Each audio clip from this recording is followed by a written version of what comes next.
और व्यवसाय में आज हम जानेंगे धातु उद्योग। ध्यान दीजिए क्या धातु उद्योग के बारे में।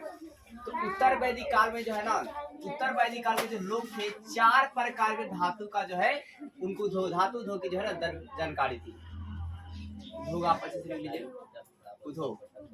उत्तर वैदिक काल के लोगों को 4 प्रकार के धातु उद्योग की क्या थी जानकारी थी।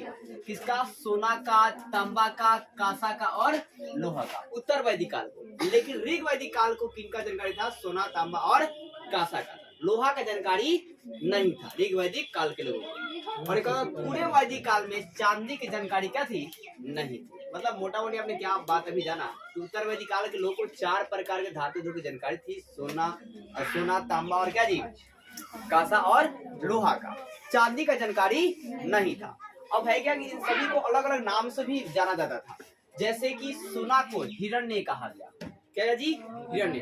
पूछ लिया उत्तर वैदिक काल में सोना को क्या कहते थे? हिरण्य। तांबा को तप्रू, तांबा क्या जी? तप्रू कहा गया। कांसा को लोहित अयस्क, नाम याद रखिएगा। कांसा क्या जी? लोहित। लोहा को नहीं कहा गया, क्या कहा गया? कांसा को लोहित अयस्क कहा गया। और लोहे को कृष्ण और श्याम अयस्क कहा गया। क्या कहा जी? कृष्ण और क्या जी? श्याम अयस्क जैसे शब्दों का उपयोग किया गया। तो आपसे पूछ लिया जाएगा कि मतलब सोने के लिए किस शब्द का उपयोग किया गया? हिरण्य। तांबा के लिए तप्रू, और कांसा के लिए लोहित, और लोहा के लिए कृष्ण और क्या जी? श्याम। कृष्ण श्याम इतना मिलता है जी। कृष्ण जो भी बोलते हैं, कृष्ण बोलते हैं, श्याम भी बोलते हैं, राधे बोलते हैं। अब पूरे वैदिक काल में चांदी जानकारी क्या था? नहीं मिलता है। अब क्या देखिए,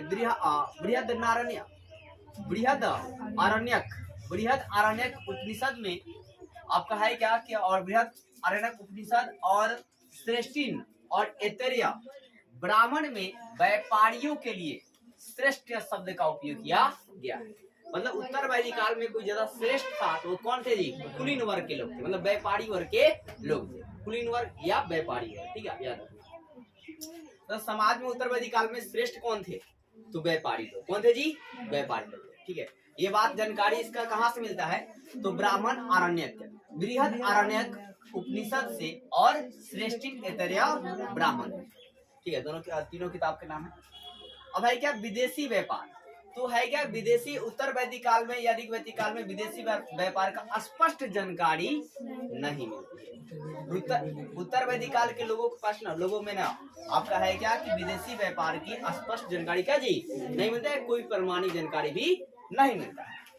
आपका है कि आर्यों को विदेशी व्यापार जो है नहीं थे। आर्य जो थे ना जी, वो क्या जी? विदेशी व्यापार नहीं थे, मतलब विदेशी व्यापार से कोई संबंध जो है नहीं था। किंतु आपका यह हालांकि शतपथ ब्राह्मण में पूर्वी और पश्चिमी समुद्रों की चर्चा है। शतपथ ब्राह्मण में क्या है? पूर्वी और पश्चिमी समुद्र क्या जी? चर्चा है, लेकिन व्यापार की बात उसमें नहीं की है। बस इसमें चर्चा है पश्चिमी जो है और समुद्री, आपका पश्चिमी समुद्री और क्या जी? पश्चिमी और पूर्वी समुद्रों की चर्चा। तो पूछ लिया जाएगा कि मतलब पूर्वी और पश्चिमी समुद्रों की चर्चा जो है किस ब्राह्मण में किया गया है? तो शतपथ ब्राह्मण। फिर क्या वाजस्नेयी संहिता में 1000 डंडों वाले 100 डंडों वाले पतवार की चर्चा मिलती है। 100 डंडों वाले क्या जी? पतवार की, मतलब नाव खींचने वाला, ठीक है। 100 डंडे वाले नाव की क्या जी? पतवार की चर्चा जो है मिलती है। किंतु इसका उपयोग व्यापारी उद्देश्य के लिए स्पष्ट आकर व्यापारी उद्देश्य के लिए होता था, इसकी स्पष्ट और प्रमाणिक जानकारी नहीं है। तो है क्या देखिए, वाजस्नेयी संहिता में 100 डंडे वाले पतवार का चर्चा तो मिलता है, लेकिन इसका उपयोग जो है व्यापार के लिए होता होगा, मतलब नाव से एक देश से दूसरे देश में जाते होंगे व्यापार के लिए, इसका प्रमाणिक और स्पष्ट जानकारी क्या नहीं। तो आपसे पूछ लीजिए 100 डंडे वाले पतवार की चर्चा जो है किस संहिता में मिलती है? तो किसमें जी? वाजस्नेयी संहिता। क्या इसका उपयोग व्यापार के लिए करते थे? तो इसका स्पष्ट जानकारी जो है कोई नहीं। ये सारे बातें कथन में जाती है। अब तैत्तिरीय संहिता में कुशिद और शतपथ, ध्यान दीजिए, कुशिद और क्या जी? शतपथ ब्राह्मण में कुशिदन शब्द का जो है प्रयोग किया है। अब देखिए यहाँ पर कुशिद का मतलब क्या होता है? ऋण। क्या था जी? ऋण होता है, कर्ज। क्या होता है जी? कर्ज होता है, ठीक है। और कुशिदन का मतलब क्या होता है? ऋण देने वाला। क्या होता है जी? ऋण देने वाला। तो आपसे पूछ लिया जाए कुशिदन का अर्थ क्या होता था? ऋण देने वाला। ऋण देना समझ रहे ना जी? जैसे कुलीन वर्ग का होगा, ठीक है ना, मतलब व्यापारी जो वर्ग होगा, जो सेठ होंगे, वो क्या देंगे? ऋण देंगे। अब ऋण उस समय में पैसा से नहीं चलता, उसमें मतलब पूरे वैदिक काल में मुद्रा का जो है प्रचलन था ही नहीं, ठीक है। तो वस्तुएं दे देते, वस्तु विनिमय प्रणाली थी। और उसी क्या थी, ऋण, मतलब जो ऋण को लेता होगा। अब है क्या पूर्व वैदिक काल में इसी तरह कोई दिक्कत है, ध्यान दीजिए। पूर्व वैदिक काल में ऋण देने वाले को, पूर्व वैदिक काल में समझ रहे हैं, ऋण वैदिक काल में ऋण देने वाले को पन्नी और वेकनाट कहते थे। क्या बोलते थे, पन्नी और क्या कहते थे, वेकनाट कहते थे। तो पूर्व वैदिक काल में क्या जी, पानी, पन्नी और क्या जी, वेकनाट कहते थे। क्या बोलते थे, पन्नी और क्या जी, वेकनाट कहते थे। और जो व्यापार है ना, वैदिक काल में ध्यान दीजिए, जो व्यापार जो है पूरे वैदिक काल में प्रगति थी और उन्नतिशील था, मतलब व्यापार बहुत ही आगे बढ़ा। हालांकि मतलब विदेशी व्यापार क्या जी, स्पष्ट जानकारी विदेशी व्यापार के नहीं मिलते, लेकिन व्यापार जो है आपका डेवलप करते रहा। अब मुख्य वस्तु क्या थी, तो तोषक, क्या जी, तोषक, स्वर्ण, बिछावन, फिर क्या जी, कपड़े और क्या जी, चादर और क्या, चमड़े की वस्तुएं। अब है क्या विनिमय के साधन क्या था, तो आपका पूर्व वैदिक काल में विनिमय का जो साधन था वो गाय थी। क्या थी जी, गाय थी। लेकिन उत्तर वैदिक काल में उसमें विभिन्नता मिला। उत्तर वैदिक काल में मुद्रा का प्रचलन क्या था, नहीं था। यहाँ तक कि ऋग वैदिक काल में मुद्रा का प्रचलन नहीं थी, ठीक है। वस्तु विनिमय प्रणाली थी, मतलब वस्तु से वो लोग लेन देन क्या जी करते थे। और पूर्व वैदिक काल में गायों के माध्यम से विनिमय जो है किया जाता है। गाय विनिमय का माध्यम, गाय जो है विनिमय का माध्यम है। तो आपसे पूछ लिया जाएगा कि उत्तर वैदिक काल में जो है क्या, कौन सी प्रणाली थी, वस्तु विनिमय प्रणाली, मतलब वस्तुओं के लेन देन। और पूर्व वैदिक काल में जो है विनिमय का माध्यम क्या था, तो गाय था। क्या था जी, फिर है क्या उत्तर वैदिक काल में निष्क, शतमान और कृष्णल, निष्क, शतमान और क्या जी, कृष्णल जैसे शब्द जो है मापतौल की इकाई थी। क्या थी, मापतौल की इकाई, मतलब मापतौल पूछ लिया जाएगा। उत्तर वैदिक काल में मापतौल की इकाई निम्नलिखित में कौन थी, तो आपको मिल जाएगा निष्क, शतमान और क्या जी, कृष्णल। और क्या उत्तर वैदिक काल में जो है धार्मिक और सामाजिक जीवन, ठीक है, तो सांस्कृतिक जीवन, तो उत्तर वैदिक काल के धार्मिक और क्या जी, सांस्कृतिक जीवन। तो आप याद रखेंगे किसी भी समाज के सामाजिक और आर्थिक और राजनीतिक पक्ष जो है उस समाज के सांस्कृतिक जीवन को प्रभावित और निर्धारित करता है। मतलब किसी भी आपका समाज में जो सामाजिक जीवन है, ठीक है, और जो आपका आर्थिक स्थिति है आपकी, ठीक है, और जो आपके राजनीतिक पक्ष है, वो सारा प्रभाव कहाँ पड़ता है, आपके सांस्कृतिक प्रभाव पड़ता है, आपके कल्चर पर प्रभाव करता है। अगर आप आर्थिक रूप से संपन्न है, जाहिर सी बात है कि अब अपना मतलब संस्कृति जो है, मतलब अगर देवी देवता का पूजा करते होंगे थोड़ा बहुत बड़े पैमाने पर कीजिए, नहीं कीजिएगा, कीजिएगा जी, पैसा ज्यादा रहेगा वैसा करवे कीजिएगा। तो उसी तरह के बदलाव देखने को मिले। तो है क्या कि उत्तर वैदिक काल में समाज में आर्थिक और क्या जी, राजनीतिक परिवर्तन जो है नहीं हुआ।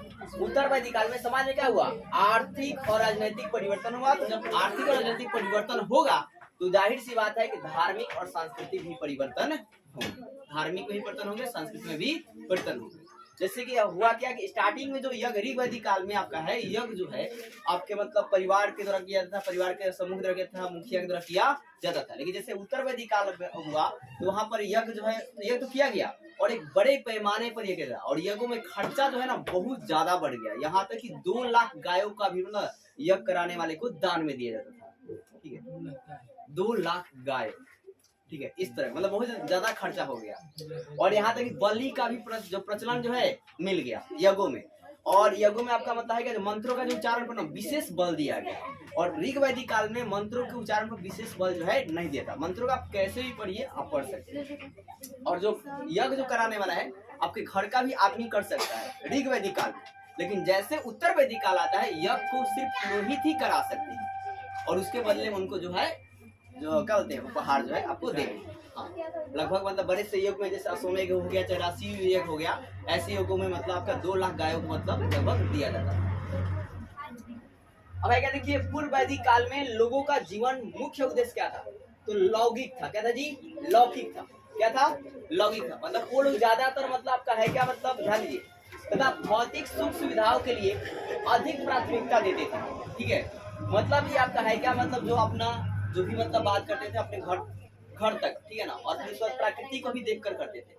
प्रकृति मतलब उतना ही धन को अर्जित करते थे जितना उन्हें चाहिए। अगर उन्हें एक फल की जरूरत है तो एक ही फल लेते थे, 10 फल नहीं लेते थे। लेकिन जैसे उत्तर वैदिक काल आया उसमें क्या होता है, परलौकिक हो जाता है, ठीक है। लौकिक से क्या होता है, परलौकिक। अब यहाँ की समाज क्या करेगी, इनको एक नहीं चाहिए आज के लिए एक, लेकिन वो तोड़ेंगे 10। ठीक है, ये अपने साम्राज्य का विस्तार करना चाहते हैं। जबकि उत्तर वैदिक काल के लोग जो थे वो परलौकिक के स्वरूप को धारण जो है करने लगते, और या परलौकिक को हम परलोक भी बोल सकते हैं, अर्थात परलोक सांस्कृतिक जीवन का क्या प्रधान पक्ष गया। परलोक जो है वो क्या जी सांस्कृतिक जीवन का प्रधान पक्ष बन गया, और जो आपका है क्या लौकिक जो था वो द्वितीय जो है पक्ष बन गया। तो सामाजिक जीवन में आपका पूछ लिया जाएगा कि मतलब सांस्कृतिक जीवन में प्रधान पक्ष कौन था, तो परलोक था। अब परलोक नहीं तो क्या भाई साहब पारलौकिक, क्या जी पारलौकिक। और द्वितीय पक्ष कौन था, लौकिक, क्या जी। अब है क्या कर्म कांडों में आर्थिक और राजनैतिक का महत्व क्या जी बढ़ गया। कर्म कांडों में आर्थिक और राजनीतिक क्या जी महत्व क्या जी बढ़ गया, मतलब इकोनॉमी और पॉलिटिक्स दोनों का महत्व क्या गया ज्यादातर बढ़ गया। आज भी कर्म कांडों में आप देखेंगे आर्थिक और राजनीतिक दोनों का महत्व साथ है।